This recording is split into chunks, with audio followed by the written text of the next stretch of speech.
Hi, and welcome back to True Blue Podcast, a podcast launched by Blue Devil Network and Duke Athletics to shed light on what makes student athletes human.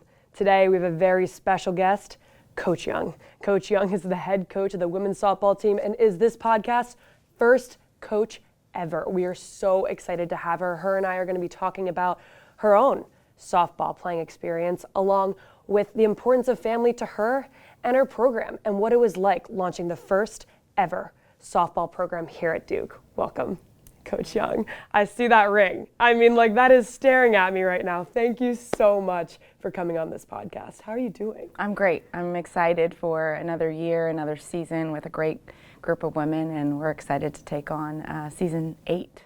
Season 8. What point are you at the season right now? Still in preseason. We have 2 weeks until our first game. And obviously weather in January has been a little difficult for us to get outside and prepare, but this group is ready, and I can't wait to see what they do. It has been a snowy January in Durham. I did not pack my winter coat and prepare. So let's start at the beginning. You grew up in Santa Ana, California. How was this experience? Growing up in Southern California was something really, really special. A lot of diversity where I grew up, and I really came from humble beginnings. My parents didn't have a lot. My dad immigrated here from Honduras and worked his tail off to be able to provide for my sister and I. And I really believe that I learned from him the foundation of hard work, sacrifice, and commitment to get to where you wanted to go. And those were definitely attributes that I used to build the program from the ground up. We'll talk about this later, but you speak about your dad. Wasn't he a big part of you launching this program? Was he a base coach? He was absolutely instrumental in my career as a player and getting me to where I am, and then also he was a volunteer on my staff in the first few years of starting the program. That is extremely special. As a kid, how did you find softball? My best friend in elementary school actually was signing up, and she pulled me along. And I remember waking my dad up early on a Saturday morning. He had just worked all night, graveyard, and I said, "Take me to go sign up for softball." And he's like, "Softball? Why do you want to play that?" But it really sparked my interest. My uncle was a Major League Baseball player for the Houston Astros, and so right on. Growing up and watching him play baseball, I think it was in my genes. Okay, so what she's not going to mention, you were very good at softball. 3-time All-American. In 2002, you won the Big Ten Pitcher of the Year. In 2003, you won the Big Ten Player of the Year. She can walk it and she can talk it. When did you realize, I'm pretty good at this? You know, I don't know that I did until I got to college, to be honest. You know, if you looked at me as a player, I wasn't blessed with size, height, speed, the athleticism, but I had the grit and the fortitude to really push through. And I tore my ACL my freshman year and pushed through that to turn around and come back still an All-American. And so I really believe it was the toughness mindset that my parents instilled in me that allowed me to achieve so much on the field. You went to Michigan. How did Michigan propel your softball career?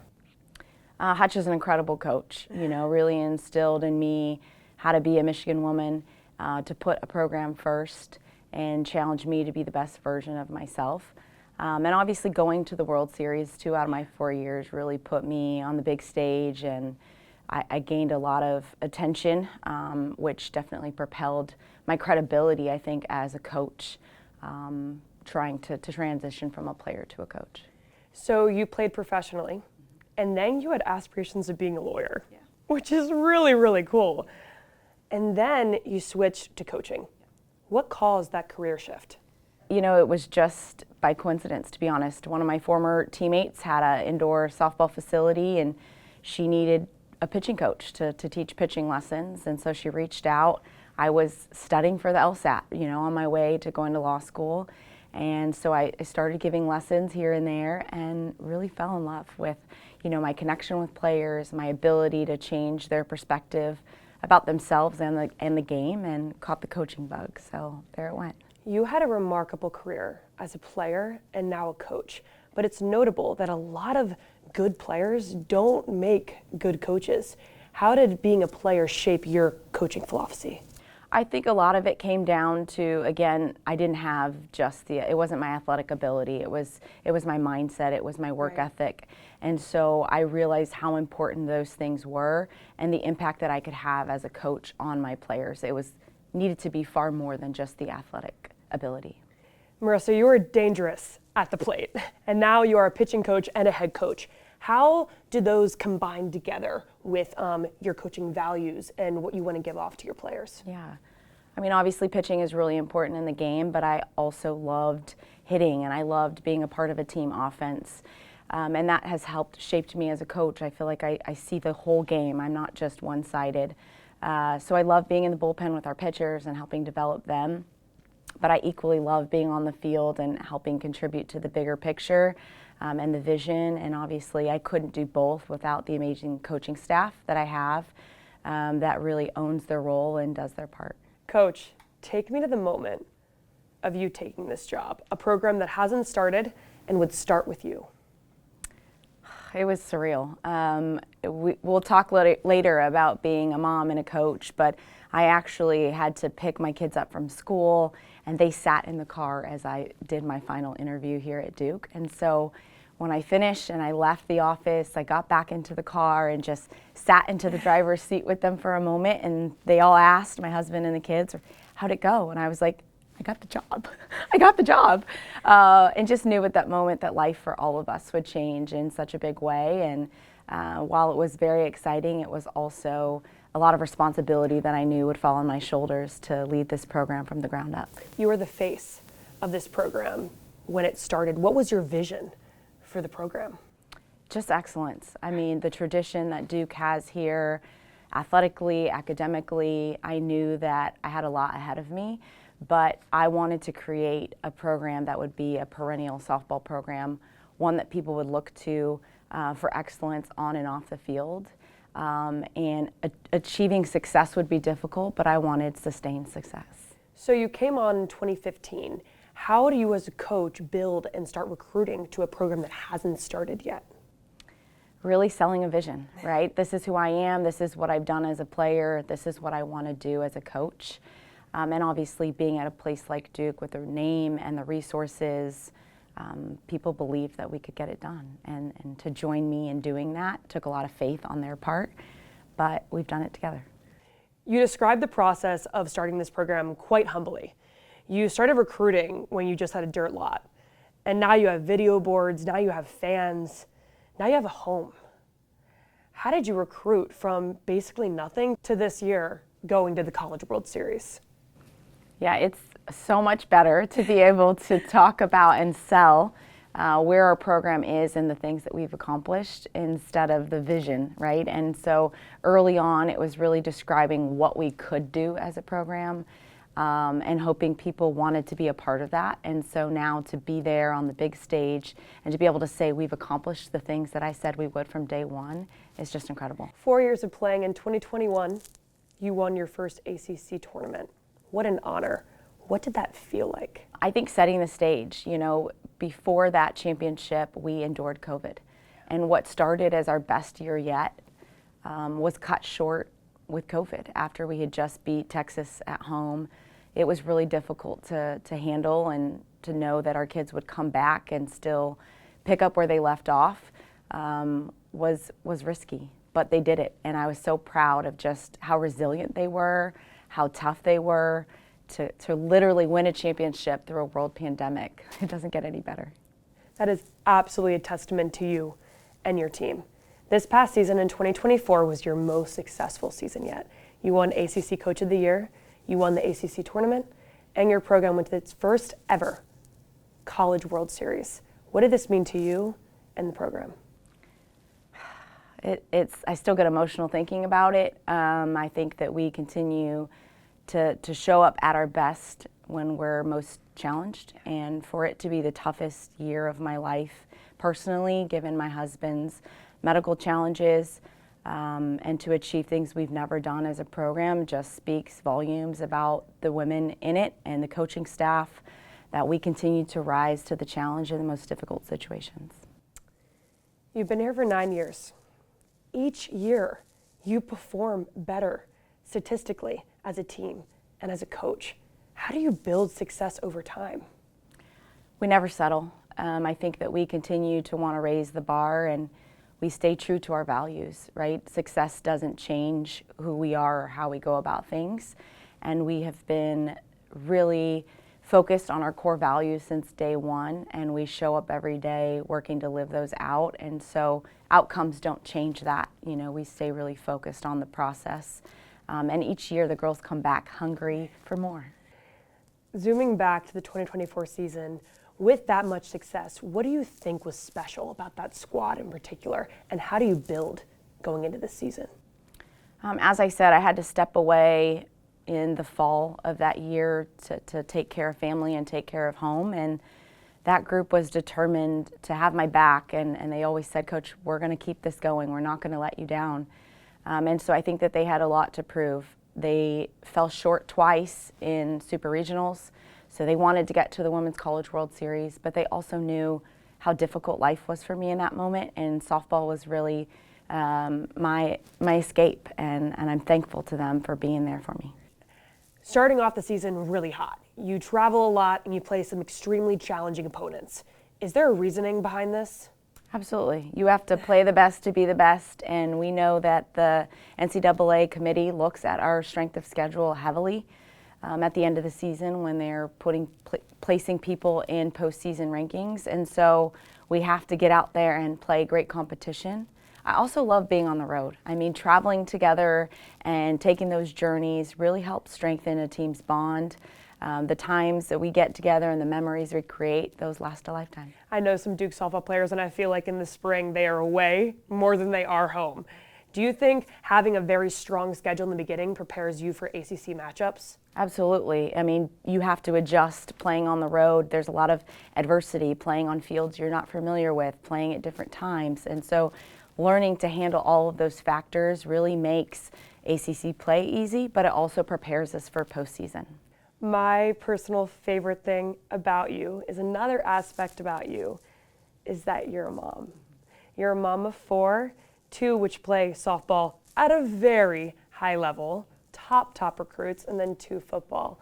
How do you balance being a head coach and a mom? I'd be lying if I said it wasn't difficult. And I think balance in this role is really difficult. It's a tricky thing. I don't think you achieve it. There are definitely times where my kids know that work and the team and the program are coming first, but I try to just maximize and make the most of the opportunities that we have together. And at the same time, there are times where I have to be pulled away to go be a mom, right? And there are moments I can't miss for my kids. And my team knows that. The players know that there are moments I'm going and I'm not there because I need to be a mom. On February 14th, your daughter Layla, who plays at Florida, you guys are playing them this season. A mom versus daughter moment. How are you feeling for that? It's going to be surreal. I mean, how cute is it? It's on Valentine's Day, right? Doesn't get any better than that. Come on. Is it going to be all love, or is it going to be a little bit competitive? Well, the mom in me is going to be really excited to see her living out her dream. She's wanted to go to Florida since she was in the 5th grade. And so I want individual success for her. I hope she has a great at bat, maybe get a hit. But the competitor in me, the coach in me, I want the win. Coach Young, you were once a player and your parents went to every single game, and now you're a coach and your parents are still in the stands repping you and supporting your program. What does this feel like? I love having them along for the ride with this journey. Unfortunately, my parents didn't get to a lot of my college games because I played at Michigan, and most of my games in the Big Ten were across country where they couldn't make it. So they missed out on a lot for me as a player, but to have them here now, watching me coach, they're my biggest fan, but also my toughest critics. But I just love seeing the joy on my dad's face, knowing that his baby girl has created something special. Switching back to family, in 2023, your husband had a heart attack. 25 plus surgeries later, he was placed on the waiting list for a heart and kidney transplant. Walk me through this journey. Yeah, our season was on the line. We were playing at home in the Super Regionals, and I noticed that he wasn't in the stands for that game, which was not like him. But I tried to just keep focus on the team and compete for the chance to play at the World Series. And unfortunately, we fell short. So as soon as the game was over, I asked the kids, where's Dad? And found out he had checked himself into the hospital and didn't want me to know because he didn't want me to worry. And I think that, it was really impactful to just know that in his toughest moments, he put me first, he put the program first, and wanted us to do what we love to do. It was groundbreaking and earth-shattering to know at 45 years old he had just been at the gym on Friday and now was fighting for his life days later, on life support for 21 days. And to watch your best friend and partner fight for his life is difficult, but I knew that I had to be strong for him, I had to be strong for our children, and I had to continue leading our program forward. Learned a lot in that setting of, we talk about as coaches, people don't care how much you know until they know you care. And I felt that as, a family member of a patient in the hospital going through life-changing surgeries. But we're thankful he was at Duke, where they do, the most heart transplants in the country. It's no accident that God put us here. And I'm super thankful that he got the heart and kidney he needed, so that he could still be here for me and for our kids to watch them continue to grow and live out their dreams. But he's still in a fight. Unfortunately, we're still at a point we don't know if he's going to be able to keep his feet or ever walk again. But we continue to fight as a family. You talk about God. You're an extremely faithful person. Your program has various different types of Bible studies. What role did your faith play during this? It's everything. It's always been a part of who I am, and I'm thankful that this opportunity, this medical crisis, allowed it to become more public. And I'm thankful that my players, it's also important to them, and so it's now something that is a part of us and that coach-player dynamic. Coach, can you tell me about the timing of when this all started for Lamar? Yeah, hindsight's 20/20, and I wanted nothing more than to win that game against Stanford and go on to the Women's College World Series. But when I had time to reflect, I realized how difficult that would have been to have him in the hospital fighting for his life while having to get my team off to Oklahoma City. And so I'm thankful that we were home, and I was able to be there for him during that time. Again, trying to juggle our son getting ready to move off to college as a freshman for the first time. My daughters had their travel ball tournaments all over the country. I was supposed to be on the road recruiting for Duke. My best friend at the time was having her baby.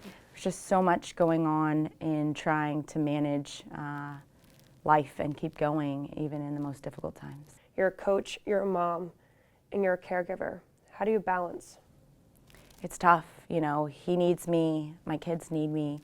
But what I've realized through all of this is that I need softball. And I need my relationship with my players and those interactions, and that keeps me going. So I'm just super thankful that I go to the field every day now with a different perspective. And I think that my players feel that and see that from me.